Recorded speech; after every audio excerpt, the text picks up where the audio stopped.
President Levin, Provost Martinez, trustees, senior class presidents, thank you for the invitation to address you today. And to the distinguished class of 2026, congratulations.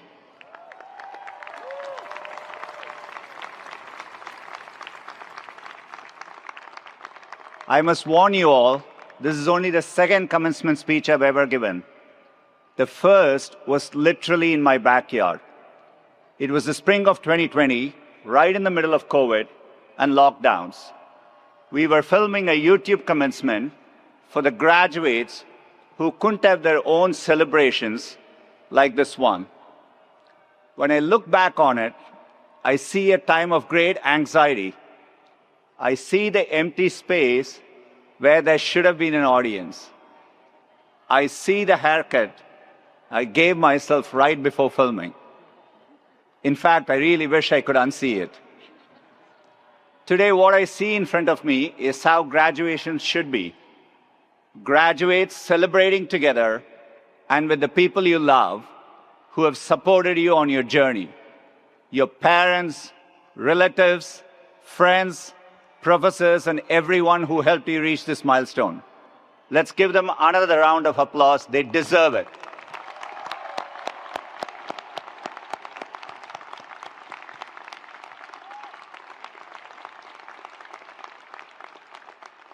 I know not everyone you care about could be here. Many of you came from other parts of the country and the world, as I had. And it's not always possible for families to travel. In fact, this is the first time my mom and dad are attending a graduation ceremony I'm a part of. So let me say a special thanks to them and to my entire family here with me.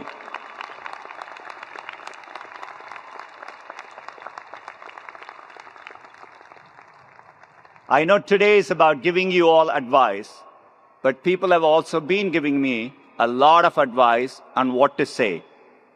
Actually, it's been the same advice, and it's about what not to say. People thought it would be really difficult for me. It's the last two letters of my last name after all. In all honesty, the topic is truly immaterial to what I want to share with you. The most timeless advice I've learned is technology agnostic. It's about you, the life you want to build for yourself, and the choices that help you pursue that life. Some of you know what you're pursuing already. Congratulations. Enjoy closing down the Rose and Crown now. It gets tougher with a day job. Many of you may have absolutely no clue. That's okay too. I remember feeling uncertain on graduation day. The sense that life was a series of really big moments and the pressure I felt to get them all exactly right. This is especially true for a group of high achievers who have sweated every grade, every paper, every exam, who have focused on having the right mix of activities, athletics, internships, and now your first jobs. I'm going to let you in on a little secret. While these things matter in the moment, they are much less consequential than you might think. You could have failed that biology test, skipped a class, never learned to play the tuba, and you'd still probably be here today. Let me tell a story of how I started to learn this for myself. When I was a student here, I had a classmate named Pat. He was from Long Beach, had an earring in one ear, which I thought was really edgy at the time, and a white two-door Honda Prelude convertible. One Wednesday morning in January, my first winter quarter, we were on our way to class. He was like, "Do you want to go to Vegas instead?" I had never skipped a class. I had never definitely taken a road trip before. In fact, this is the first time my parents are hearing of it. And yet I said, sure. So we went back to our dorm rooms, grabbed some things, and set off. You have to cut through the mountains to get there. As we drove through them, it started to snow. I'd never seen snow before. I stuck my hand out to grab it. I couldn't believe the softness of the flurries. Pat stopped the car so I could get out. It was really beautiful, a moment I'll never forget. 9 hours from when we set out, we arrived in Vegas with the night lights on the horizon.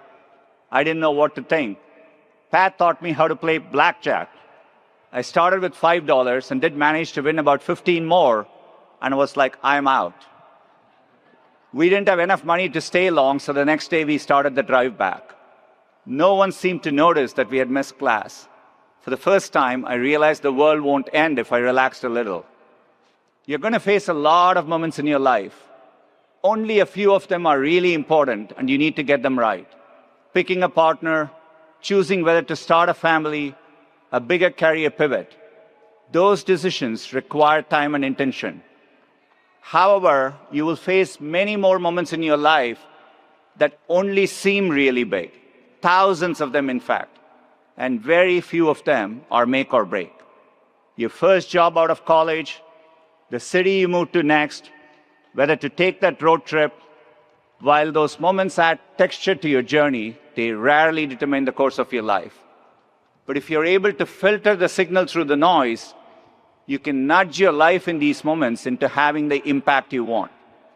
So today I want to share 3 simple filters I've applied to my own life.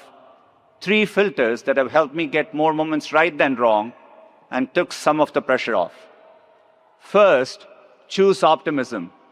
This might not ring true to you at this moment. The world is going through a lot.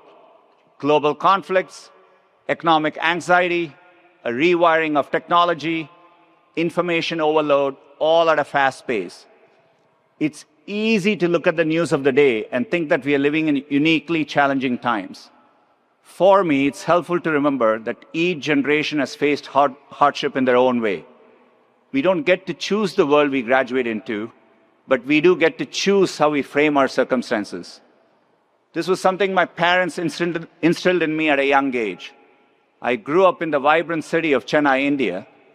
It was a comfortable life for the most part, but in those early years we had some challenges. We worried about severe drought and whether the water trucks would arrive in time. And for us, technology came slowly. We had to wait years to get a telephone, a TV, a refrigerator. Each changed our lives in meaningful ways. My parents never let the constraints limit my imagination of what was possible. It's the reason I even let myself dream I could one day work in a faraway place called Silicon Valley. When the call from Stanford came, my father spent the equivalent of a year's salary to buy my ticket. It was my first time on a plane. When I landed in California, it wasn't exactly as I'd imagined. I remember that first drive down 280 coming from the airport with my host family.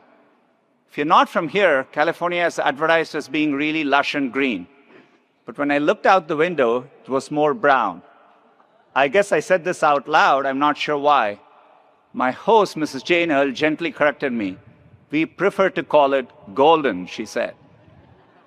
And that's exactly what I mean by choosing optimism. It's about reframing for the positive. Where I saw brown, she saw golden. This slight change of perspective had a huge ripple effect on how I thought about the world around me. Lush forestry wasn't all that was misadvertised, if I'm being honest. The ocean looks warm and inviting on the brochure. A Stanford professor even emailed me before I accepted and used the beautiful beaches as a selling point. So the first time I went to the beach in Santa Cruz, I ran fully into the water. It was not warm. I've since learned that the Atlantic can be warmer, which, by the way, is the only reason Stanford joining the ACC makes any sense at all. Despite the brown hills and the cold ocean, it seemed like almost everyone I encountered had a generally positive outlook on life. Maybe it's because you can wear shorts all year, I don't know. I found myself adopting this California optimism, and it helped me navigate one of my bigger pivots during my time at Stanford. I came here fully intending to get my PhD and to move into academics. Life had other plans, and I needed to get a job sooner. So I left my doctorate program, and Stanford was generous to offer me the chance to fulfill the requirements for a master's. I could have seen it as the end of a dream, but thanks to Mrs. Earl, I was able to see that particular brown hill as golden. In that moment, I chose optimism. The second filter is to gravitate towards working on hard things. I'd love to tell you I was an immediate success after leaving Stanford. I wasn't. Even a decade later, I felt like I wasn't on the right path and took me a while to find my footing. Until I applied to Google, I had my final interview there in 2004. It was April Fool's Day and the day Gmail launched. So when my interviewer asked me about it, I wasn't sure if it was a joke or a real product. That's because at the time, 1 gigabyte of free storage for everyone felt super ambitious and almost impossible. A couple years into the job, I got my chance to work on a seemingly impossible problem too. It was around this time that the internet was moving into a new phase. The web was evolving from simple web pages to rich applications. There was a group of us that felt we could reimagine the browser to be much better and faster, and we had an early prototype that we thought was pretty good. Internally, there was a consensus that building a browser would be incredibly difficult, requiring hundreds of engineers. We had a group of about 10. The consensus was right. It was going to be really hard. In some ways, we were naive, and it's good to be a bit irrational when you approach new things. And in 2008, we launched what we thought was a great browser. We had 8 million users in the first 24 hours, and the reviews were really positive, and then user growth stagnated. After a year, we had around 2% share. I remember Steve Ballmer, the CEO of Microsoft, made fun of Chrome in an interview and called it a rounding error. It could have been demoralizing, but with that California optimism, I told the team that the fact he went out of his way to dismiss us meant we were doing something right. We kept going, setting highly aggressive stretch goals to keep the team pushing. We rapidly iterated, shipping the browser every 6 weeks, while others shipped one maybe every 6 months to a year. Success began to follow. Working on hard things has taught me a lot. It typically attracts other great and optimistic people. And even if you miss meeting the high goals you set, you will still achieve something great. So when you have the choice to work on something hard, say yes. And the third filter I use, when all else is equal, do the thing that excites you. For me, there has always been access to technology. The more access my family had, the better our lives got. I didn't have much access to a computer until I came to Stanford. So you can imagine my surprise when I walked into Sweet Hall and saw rows and rows of computers that I could use anytime I wanted. It was 1993 and the internet was being built literally all around me. I saw it as a fundamental enabler of human progress. The idea that I could be a part of bringing it to as many people as possible was exciting. It's why I took the offer at Google, why I jumped at the chance to work on projects like Chromebooks and Android later on. Several years ago, I remember meeting a group of women in rural India using Android smartphones for the first time to learn new trades, to speak with loved ones far away. And I remember visiting a classroom in Pittsburgh and seeing students from different backgrounds learning through the products I helped to build. Seeing computing change people's lives as it had changed mine was the most exciting thing in the world to me.